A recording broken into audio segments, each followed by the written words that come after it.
benvenuti a questa nuova puntata della rubrica Parola Mia. Vediamo un po' se tutti i napoletani, anche voi, sapete come si dice in napoletano destra e sinistra. Dimmelo un po'.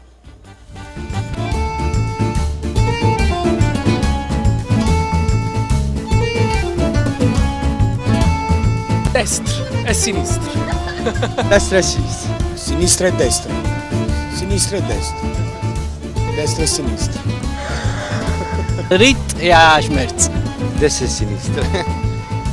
Destra e sinistra. Destra e sinistra.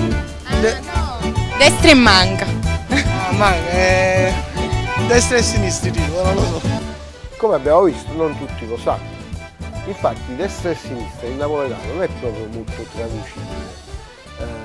Se fate una piccola riflessione vi accorgete che forse la parola precisa non esiste. Infatti noi napoletani quando diciamo destra diciamo goppa manatoia, cioè la parola proprio destra non esiste.